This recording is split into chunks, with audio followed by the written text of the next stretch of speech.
Bonjour à tous, alors petite vidéo, donc le nouveau format de présentation pour vous présenter rapidement ma prochaine lecture.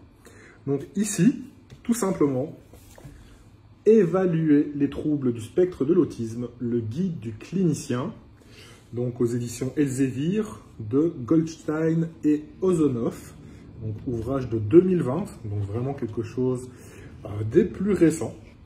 Et qui, en fait, va permettre justement aux cliniciens d'être capable d'évaluer un TSA dans sa pratique de tous les jours.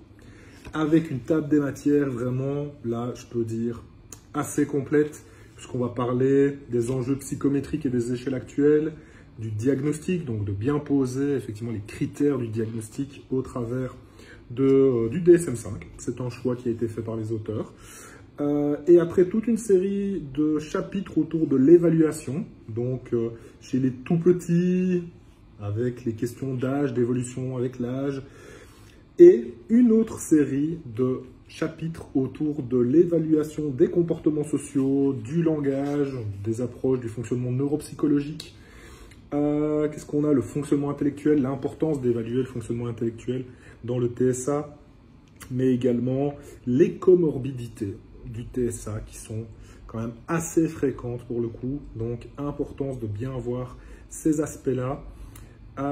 L'évaluation aussi des élèves dans les écoles, donc un chapitre entier, évaluation des élèves atteints de troubles du spectre de l'autisme dans les écoles, chapitre extrêmement important dans le cadre de l'intégration et de l'inclusion, vous vous en doutez bien, et donc des cas cliniques aussi. Je pense que c'est une approche et un apport supplémentaire par rapport à cet ouvrage qui est quand même un point très positif.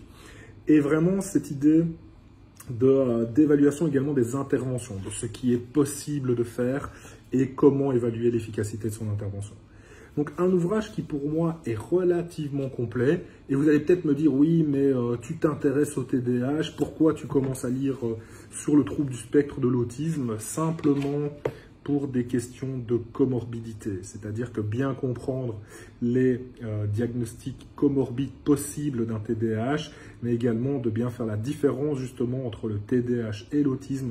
Aujourd'hui, c'est vraiment une part importante de mon métier.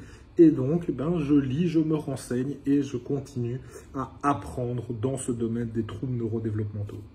Donc, je vous le remontre, évaluer les troubles du spectre de l'autisme, le guide du clinicien, à surtout pas rater. Je vous mettrai le lien au-dessus de la vidéo, évidemment, mais n'hésitez pas. Et je vous ferai peut-être un retour une fois que je l'aurai lu.